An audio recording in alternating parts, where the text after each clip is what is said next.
Armor Knights are bad, Pegasus Knights are good. The reasons behind that are straightforward. Armor Knights may have decent strength and bulk, but they lack movement and are thus very limited in how they can be applied, often falling behind armies. Pegasus Knights may be somewhat frail, but their high speed means their damage is decent.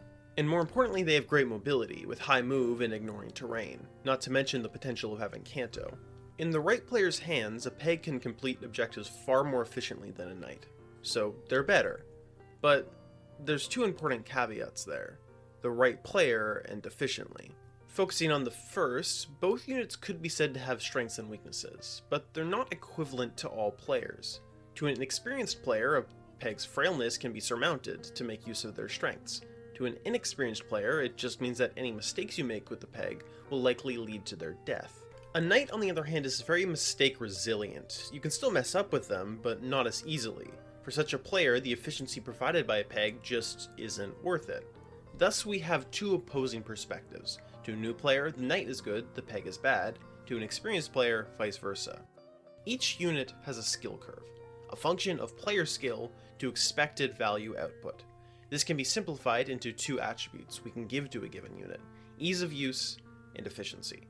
These would of course be gradients, but we can simplify it further into a high or low category. Knights have high ease of use and low versatility, Pegs vice versa. If you're an experienced Fire Emblem player, and if you're watching this you probably are, then you might be able to test this by trying out an Iron Man run, or if you're also experienced at those, remembering back to your first Iron Man runs. It might very well be that when mistakes are far more punishing, the value of high ease units returns, until you feel confident with your skills and can then comfortably use the more risky, high value units. The important thing though is that both these archetypes serve important roles in the game. High ease units make it easier for new players to learn the game by giving them error resistant units to use, while high efficiency units give experienced players room to grow. As they learn to use these units, they're more able to achieve goals they weren't able to with less efficient ones, whether that's side objectives, tactics rankings, or just the satisfaction of beating chapters faster. The games are harmed when this changes. But this chart does give us a clear indication of what an actual bad unit would be, one with low ease and low efficiency, the Ests of the series. These units are ineffective for both new and experienced players, rendering them pointless. Right? But the goals I laid out aren't necessarily the only ones encouraged by the game. Tactics rankings are just as important as XP rankings, which encourage players to use units that generally start out weaker, and a larger number of them rather than relying on a few good ones. Fast play may be rewarded with additional items and more efficient victories, but slow play is rewarded with supports, a different sort of reward that will appeal to a different sort of player. That's all pretty obvious though. I probably don't have to go into explaining that people like using units they like, even if they're not very good. Where I am going to differ from the common opinion is in the idea that this is the casual way to play Fire Emblem. Using these bad units does not make the game easier. Quite the contrary. It is a challenge in its own right, with its own rewards. Efficient play challenges the player's ability to use versatile units to the best of their ability, and rewards them with bonus items. Effective play challenges the player to squeeze as much value as possible out of ineffectual units, and rewards them with story. These units have value, and for many players they improve the strategic gameplay, which is, I think, the best thing a unit can do. And most people don't fall squarely into one category or the other. It might not be LTC speed, but I doubt most people take more time than they need in a chapter, and everyone has at least one unit they like or don't like, despite how good they are or not. So we have one last square to fill. For the strongest of the strong, those with great stats, able to run into the thick of combat and being able to get shit done in an efficient manner. The Hall of Fame with the likes of Titania, Marcus, Seth, a bunch of avatars, and more. And it really sucks that they do.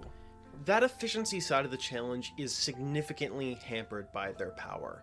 They make it far less of a challenge, and it's not that their inclusion pushes the difficulty over an arbitrary boundary that I define as easy.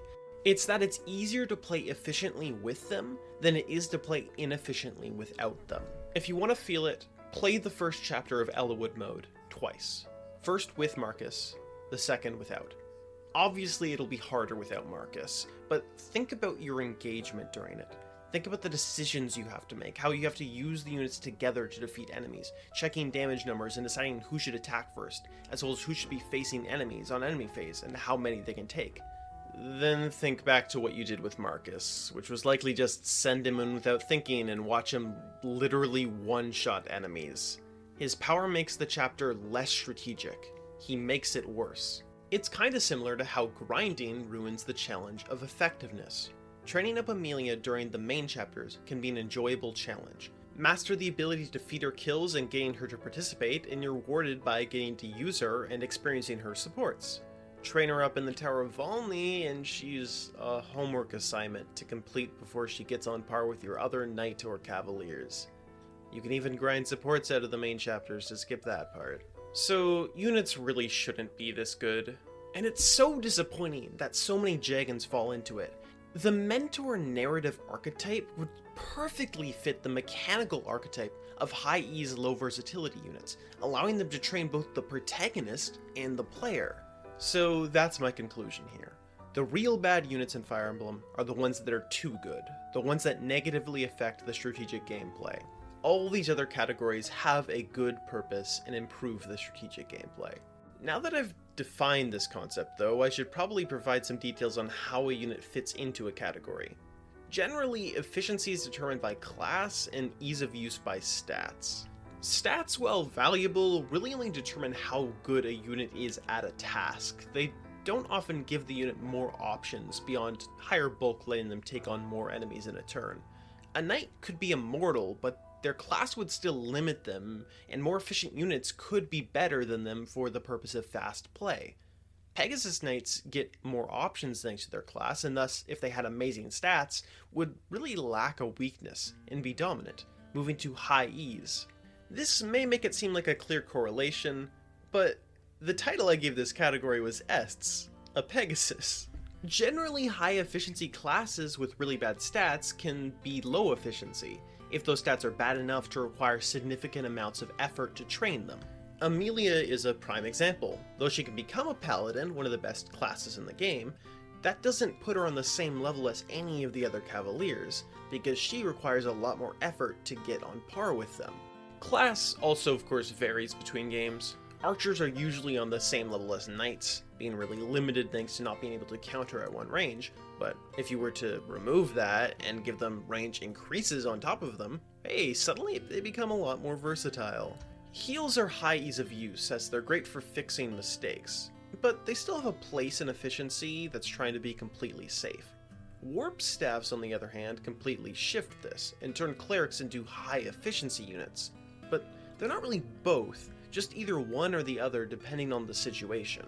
This is well played on by the spell system in Three Houses, where certain characters, due to their spell lists, can be high ease or high efficiency. So, what was the point of this video? Is it to present a framework for judging unit design? A suggestion for ROM hack creators? Well, actually, I was kind of working on a different video when I realized I wanted to go onto a long tangent about unit design, and decided it would be better as a second video I could point to instead.